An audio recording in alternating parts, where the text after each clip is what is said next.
No vídeo de hoje, vamos trazer a análise de uma ação americana, a empresa 3M. Trata-se de uma empresa que tem um longo histórico de pagamento de dividendos, mais de 60 anos de pagamentos de dividendos. Tem tido uma queda no preço das ações recentemente, que vale a pena ser analisada. Tem alguns pontos de atenção, mas vamos comparar aí os seus principais resultados, ver os seus últimos números e as projeções para esse ano. Se o vídeo ajudar em seus estudos, fique à vontade para curtir, compartilhar e se inscrever em nosso canal.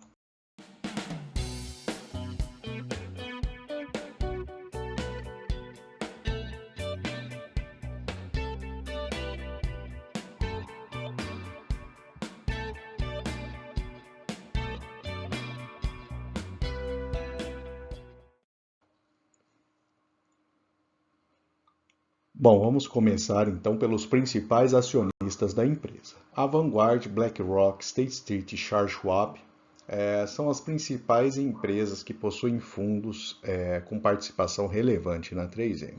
Como várias corporações americanas, é normal a gente ter essa dispersão na propriedade das ações da empresa, né? Em termos de regiões de atuação, a gente tem quase 55% da receita vindo das Américas, pegando principalmente aí Estados Unidos, 27% Ásia-Pacífico e 18% Estados Unidos, Oriente Médio e África. Então, a gente já percebe um ponto importante, é a diversificação desse tipo de empresa. Ela está presente em todos os continentes e gerando aí uma diversificação de receitas bastante interessante. Vamos falar agora dos últimos resultados anuais da empresa. A gente observa um ligeiro aumento nas receitas, principalmente no ano de 21 e 22, em parte fruto aí da inflação que a gente teve no mundo todo, de maneira geral, né? A gente observa o lucro praticamente uma estabilidade aí, em torno de 5 bilhões de dólares. É um resultado bastante estável. Abrindo para os resultados trimestrais, a gente observa aí uma ligeira queda na receita em 2023, levando também uma pequena redução do lucro, que fechou aí na casa de 1 bilhão. Se repetir o resultado nos outros trimestres, a gente deve ficar aí um pouco abaixo dos 5 bilhões de dólares de lucro que a gente observou no ano anterior. Abrindo os resultados por área de atuação, a gente tem aí 34, quase 35% na área industrial e de segurança, que é a área mais relevante da empresa, 25% na área de transportes e eletrônica, 25% na saúde e 15% para o consumidor. Então a gente já percebe que ela atua em várias frentes, tem um bom nível de distribuição, né? Ela não é tão fortemente dependente de um único setor, então ela consegue gerar receitas aí vindas de várias fontes diferentes da economia. Esse é o gráfico de dividendos da empresa, a gente teve aí dividendos crescentes desde 2013 até mais ou menos 2020, e desde então tem um certo nível de estabilidade dos dividendos pagos. Mesmo assim, a gente observa que o resultado teve um ligeiro aumento, mas nem tudo é convertido em dividendo. Então, esse é um ponto também importante para quem investe na empresa, né? Observar aí a capacidade dela de manter o pagamento de dividendo. Se tiver resultados positivos no futuro, certamente ela deve aumentar aí o seu pagamento de dividendos, né? Semelhante ao que aconteceu no passado recente. Vamos falar agora da dívida da empresa. Ela apresentou uma ligeira queda, principalmente no ano de 22 e 23, e com isso, tanto a dívida bruta quanto a dívida líquida apresentaram um menor resultado. O valor patrimonial tem sido crescente nos últimos anos também, como podemos ver no gráfico, especialmente a partir de 2019. Vamos trazer agora nesse gráfico a evolução da relação preço-lucro e preço-valor patrimonial da 3M. A gente observa aí que no passado recente ela apresentou uma queda desse indicador. E também a relação preço-valor patrimonial apresentou a mesma tendência. Então a gente observa que, em comparação a um passado recente, realmente o preço parece estar num patamar mais interessante. Vamos comparar a 3M com outras empresas também de porte similar, né, e que atuam em alguns mercados que ela atua também. Então, a DuPont, a Dow Chemical, a Honeywell, a Johnson Johnson e a General Electric. São as empresas selecionadas para essa comparação com a 3M. Todas elas têm ações negociadas na Bolsa Americana. Algumas com BDR, outras não. Então, em termos de dividend yield, a 3M está imbatível nesse indicador, fica primeiro da fila. Relação preço-lucro, ela perde somente para a DuPont. O preço EBIT, ela perde para a Dow Chemical. O PSR, que é a relação de preço e receita da empresa, ela fica atrás da Dow Chemical e da General Electric. E a relação preço por valor patrimonial, a 3M ela fica em terceiro, perdendo para a DuPont e para a Dow Chemical. Em relação às margens, né, a margem da 3M é uma margem interessante, fica aí muito próximo da Johnson Johnson e da DuPont, em margem EBIT. A margem líquida também fica num patamar interessante, perde para a DuPont e a Johnson Johnson. Já o ROI é o melhor ROI do grupo. Então, de maneira geral, em termos de indicadores, podemos dizer que os indicadores de preço da ação estão num patamar relativamente interessante e é uma empresa que consegue registrar um patamar de margens também em linha aí com as melhores empresas desse grupo. Neste outro gráfico, a gente tem a variação de preço da ação. Então, num horizonte longo de 10 anos, a ação ela subiu, chegou aí na faixa de $250 e hoje está aí beirando os $100, né? Então, ela teve uma queda bastante relevante nos últimos anos. E isso a gente pode observar também nos indicadores de preço dela. O valor intrínseco da ação é ligeiramente abaixo aí de $100, mas começa a ficar um pouco mais próximo, né, em relação ao preço de negociação. Em termos de projeção dos analistas da ação, a gente tem em média aí um valor ligeiramente acima da cotação da ação atual, mas com valor até bastante otimista, ele chegando acima de $200. A maior parte das recomendações atuais, né, colocadas pelos analistas, apontam aí uma recomendação neutra para a ação. Agora vamos trazer algumas informações publicadas pela empresa recentemente na sua última divulgação de balanço. O primeiro ponto que vale a pena chamar a atenção: a empresa está buscando melhorar a sua estrutura de custos, né, buscando expandir as suas margens.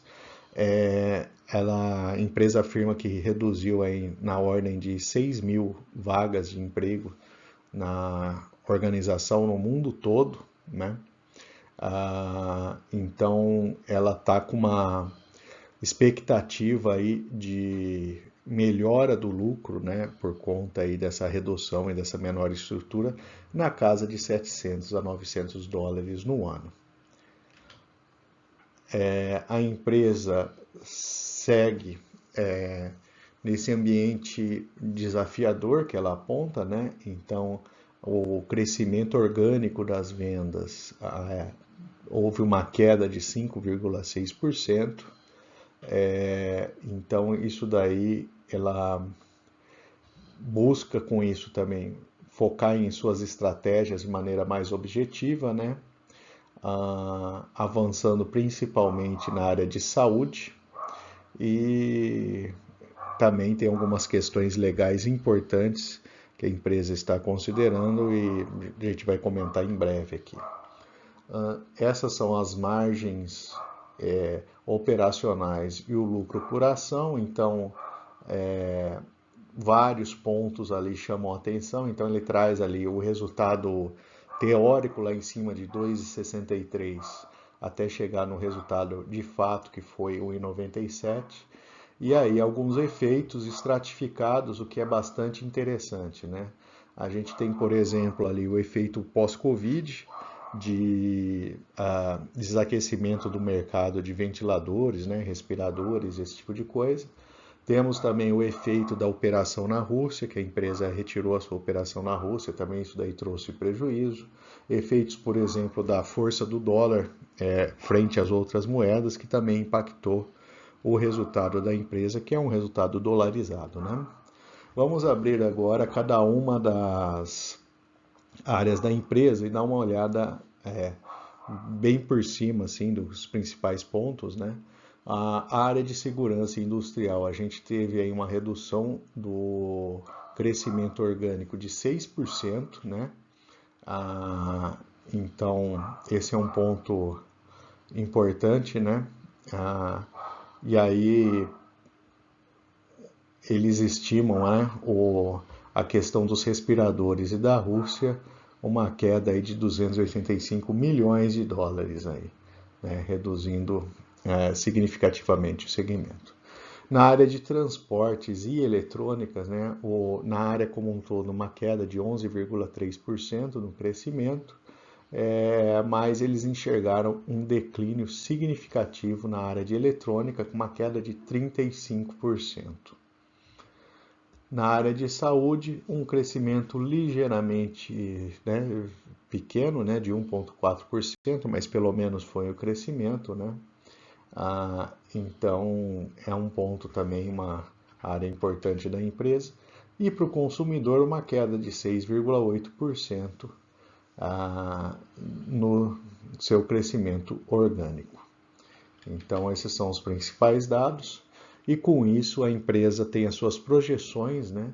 Ela manteve, depois da divulgação do primeiro trimestre, as projeções, que é uma queda de até 3% nas vendas no global, até estabilidade, essa é a projeção, e o lucro por ação fechando na casa de 8,50 a 9 dólares. Então, essas são alguns dados que a empresa está trabalhando nesse momento. Agora, trazendo um assunto, né, sobre questões judiciais, né, a empresa chegou a um acordo na ordem de 10 bilhões de dólares sobre questões ali de uma poluição numa região lá nos Estados Unidos, na Flórida, né? Então, esse acordo, né, visa aí fornecer aí o suficiente para que os municípios envolvidos na ação façam medições e tratamento na água ali afetada, né, que eles alegam que foi afetada pela empresa durante um período aí de mais de 10 anos. Então, é uma empresa que está sujeita a esse tipo de situação, né? E acidente, esse tipo de coisa que pode acontecer e eventualmente afetar bastante o resultado da empresa, né? Há um comentário também da empresa no sentido de buscar aí as suas tendências, né? Buscar atuar nas tendências da reindustrialização, né?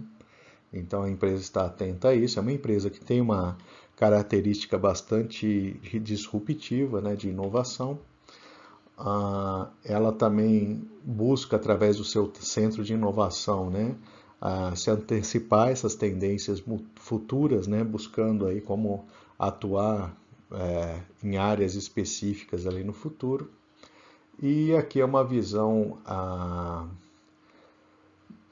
geral da ação, né, de um site americano que faz análise de ações, até chamando atenção para ficar atento principalmente em relação aos dividendos pagos para a empresa, porque eventualmente uma queda no dividendo da ação já pode sinalizar que ela não tem mais condição de manter esse patamar e seria melhor sair da ação. Essa é a opinião desse site aqui em relação à empresa. Agora vamos comparar os dados da ação com a BDR. A ação ela apresentou uma queda de 39% nesse horizonte aqui de praticamente um ano e meio. E a BDR apresentou uma queda de 45% nesse mesmo período, em parte, né, absorvendo aí em torno de 6% aí de variação do dólar no período. Então, a gente precisa de 4 BDRs para comprar uma ação da empresa. Só que precisamos ficar atento aí. O volume diário da BDR é bastante baixo, de 300 mil reais. Já a ação tem um volume diário na casa de 3,6 milhões de dólares. E se você chegou até o final do vídeo, eu gostaria de pedir para curtir, compartilhar esse vídeo. Deixe o joinha, o gostei ou eventualmente o não gostei, para a gente buscar a melhoria, né, do material no futuro. E deixe nos comentários também, você tem interesse em investir nesse tipo de ação, busca ações estrangeiras também. Que ações você gostaria de ver no nosso canal analisadas? Que a gente vai compilando aqui e à medida que vai conseguindo fazer os vídeos, a gente vai analisando as empresas do comentário. Agora vamos trazer os pontos positivos e negativos da 3M. Do lado positivo, é uma empresa que apresenta um bom nível de diversificação geográfica e de áreas de atuação, os dividendos crescentes, então ela é uma dividend aristocrat, né, que ela se encaixa dentro daquele conceito, né? A dívida está sob controle e o valor patrimonial crescente. Ela é uma empresa que nesse momento está com dividend yield, indicadores de preço e margens em um bom patamar e até interessante. Do lado negativo, a queda nas receitas de vários tipos de produtos, especialmente eletrônicos, o impacto da guerra na Ucrânia e da baixa demanda, né, depois que ela se adequou ali com o mercado de respiradores, né, no pós-pandemia. O baixo volume da BDR no Brasil é um ponto de atenção e é uma empresa que está com uma multa ambiental relevante a ser paga lá nos Estados Unidos, fechando esse acordo aí para tentar encerrar a ação. Isso deve refletir nos resultados futuros da empresa. Bom, o que tínhamos para falar da empresa era basicamente isso. Se você gostou do conteúdo, se esse material ajudou em seus estudos ou vai te ajudar a buscar maiores informações da empresa, curta o vídeo, compartilhe e se inscreva no canal. Isso ajuda bastante na divulgação desse tipo de informação.